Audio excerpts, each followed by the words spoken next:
What do you want in life? What do you want in a relationship? What do you want in a career? I mean, phew.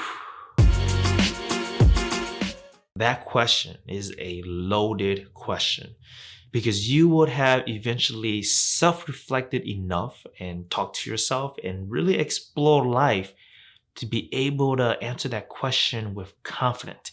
And so normally that people look at you and like, dang, he knows what he wants. For sure, when I was asked that question, what do you want in life or in a relationship or in a career? I had an idea of what I wanted, but I knew I wasn't confident in it. I just said whatever words that made sense in that moment because I never really took time to really ask myself, what do I really want? Most of us can't answer that question. But what if I tell you that there is an easier way for you to practice so that you can answer this question with confidence, which is our values. Yes. What does our values have to do with this question? Well, everything.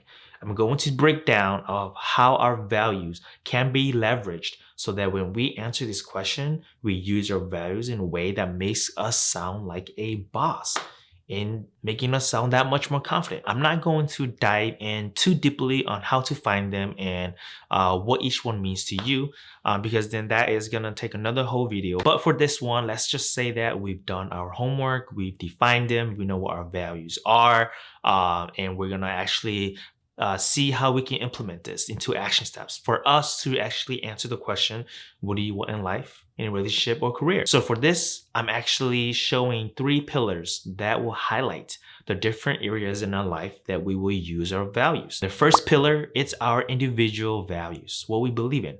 The second pillar, it's our relationship values, which is either finding the right partner, a friend, or a family, however you identify relationship. That's going to fall under that pillar. And the third pillar, it's going to highlight our social values, which is going to focus on the type of job we want, the community we want to get involved with, the kind of hobbies, passions, the kind of activities that we want to get involved with. In this pillar, we have ambition, communication, creativity, family, time, compassion, and humor.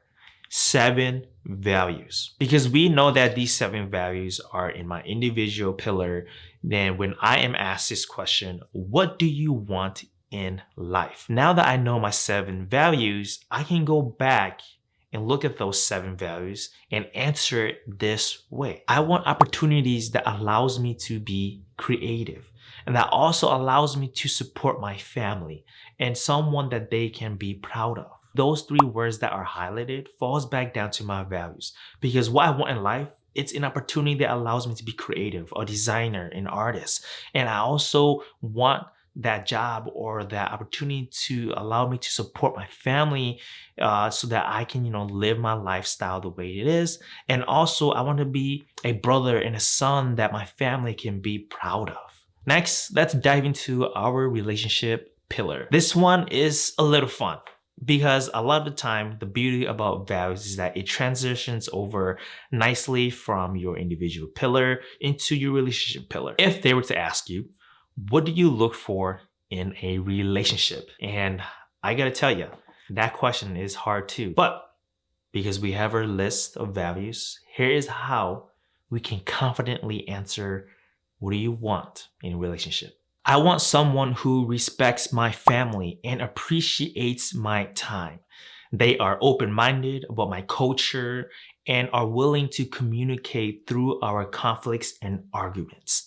That is the relationship and the type of person that I want in my life. Now let's talk about our social pillar. And this one, it's important because we spend a lot of our time looking for jobs that aligns with our values.